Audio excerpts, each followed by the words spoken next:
Now we discuss about the consumer rights. Why do we need to consumer rights? For example, एक example के तौर पे हम लोग समझते हैं, ठीक है, कि क्यों? क्योंकि सेफ्टी इज एवरीवन्स राइट, सुरक्षा प्रत्येक व्यक्ति का अधिकार है। अब एक कहानी दी गई है राजूस की, कि राजू कैसे सफर करता है, कैसे उसको वो समस्या आती है। तो रेजीज, ठीक है, रेजीज suffering shows how a hospital due to negligence by the doctor and staff in giving anaesthesia, anaesthesia की प्रॉब्लम थी उसको, ठीक है, लेकिन वहां के डॉक्टर्स और स्टाफ ने उसको प्रॉपर सपोर्ट नहीं किया, ठीक।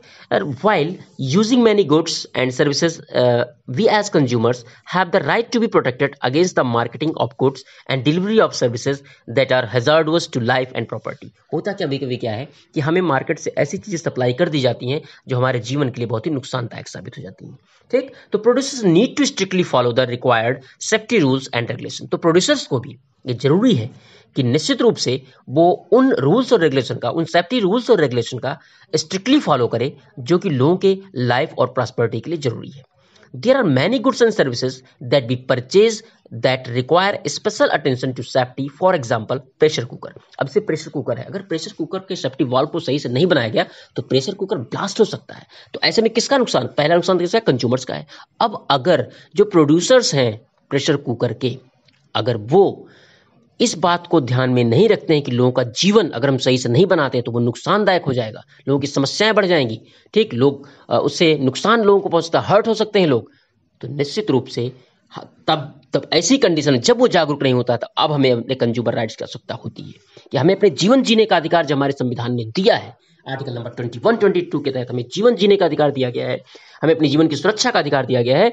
तो क्यों ना हम अपने लाइफ की सिक्योरिटी के लिए उन कंपनियों पर प्रेशर बनाएं जो कंपनियां हमारे खिलाफ सही प्रोडक्ट तैयार नहीं करती हैं, जो केवल प्रॉफिट बेस को लेकर काम करती हैं। हम अपनी सरकार पर क्यों ना दबाव बनाएं कि प्रोड्यूसर्स पर ऐसा प्रेशर डालें कि वो राइट प्रोडक्ट ही मार्केट में लॉन्च करें, ठीक। बात मेरी नहीं आ रही है तो ये बात समझिए प्रेशर कुकर की। The manufacturing of the safety valve example दिया, have to ensure high quality. You also need to public और government action to see that this quality is maintain, ठीक। How we do find bad quality products in the market? Because the supervision of these rules is weak and the consumers movement is also not strong enough.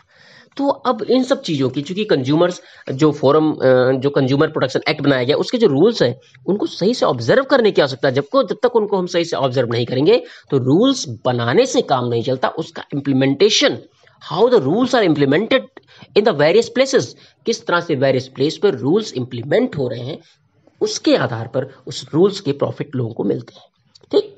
तो अब बात करते हैं information about goods and services की। ये हमारे rights हैं, अब अपने राइट्स की चर्चा करते हैं। तो when you buy any commodity you will find certain details given on the packing.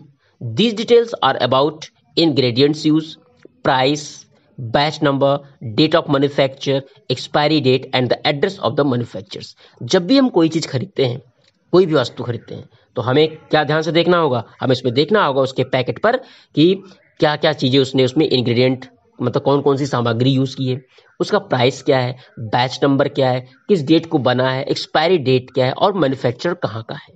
तो when we buy medicine on the packets you might find direction for the proper use. और जब आप मेडिसिन खरीदते हो तो इसमें डोजेस फॉर यूज डायरेक्शन दिया होता है, उसको ध्यान से देखने की जरूरत है। And information relating to side effects, और उसके साइड इफेक्ट्स की भी इंफॉर्मेशन होनी चाहिए, ठीक, क्योंकि उसमें रिस्क रहता है उसके यूज में। तो ये सारी इंफॉर्मेशन हमारा राइट्स है। तो ये हमें कहाँ मिलना चाहिए? हमें उस पैकेज पर मिलना चाहिए जिस पैकेट के अंदर बनकर कोई सामान आ रहा है, ठीक। उसी तरह से when you buy garments you will find information और इंस्ट्रक्शन फॉर वॉशिंग। तो उसी तरह से जब हम कोई गारमेंट परचेज करें तो हमें उसकी washing information, how to it wash, हम इसे कैसे वॉश करें, इसकी भी इंफॉर्मेशन हमें मिलनी चाहिए। तो why is it that rules have been made so that the manufacturer displays this information? It is because consumers have the right to be informed. ऐसा क्यों है? क्योंकि कंज्यूमर्स पास राइट, किस चीज की राइट है? राइट टू बी इन्फॉर्म्ड, कि उसको इन्फॉर्म किया जाए about the particular goods and services that they purchase. Consumers can then complain and ask for compensation or replacement if the products proves to be defective in any manner. For example, if we buy a product and find it defective, well within the expiry period, तो we can ask for a replacement, तब हम उसके replacement के लिए कह सकते हैं। जैसे आप मार्केट से कोई चीज मंगाते हो या ऑनलाइन कोई चीज मंगाते हो तो क्या करते हो आजकल आप लोग, क्या करते हो, कुछ दिन यूज करते हो, नहीं समझ में आता तो वापस कर देते हो। और कंपनियां भी आपको टाइम देती हैं कि एक हफ्ते के अंदर, 15 दिन के अंदर, कपड़े हैं तो महीने, 3 महीने के अंदर, सॉरी महीने भर के अंदर, 30 डेज के अंदर आप रिप्लेस कर सकते हो। तो ये सारी चीजें कंज्यूमर राइट्स के थ्रू ही आई हैं, जब से consumer rights consumer production act के तहत प्रोवाइड किया गया है। इतनी बात समझ आ रही है? ठीक, अगली चीज देखते हैं। If people sell medicine that have expired, several action can be taken against them.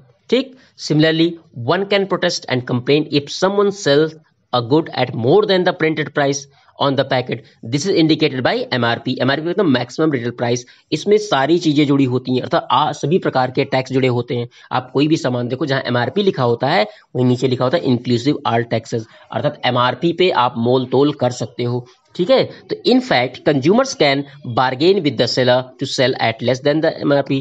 ठीक, तो in recent time the right to information has been expanded to cover various services provided by the government. In October 2005, the government of India enacted a law popularly known as RTI. तो RTI act अक्टूबर 2005 में भारत में लागू कर दिया गया। तो इस RTI के तहत आप अपने प्रोडक्ट के संबंध में भी कोई इंफॉर्मेशन ले सकते हो, which ensure its citizen all the information about the function of the government departments.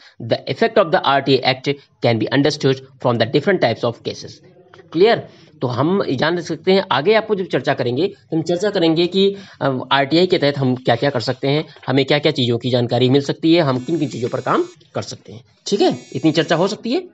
ठीक, तो इसकी आगे की चर्चा हम लोग नेक्स्ट लेक्चर के माध्यम से करेंगे।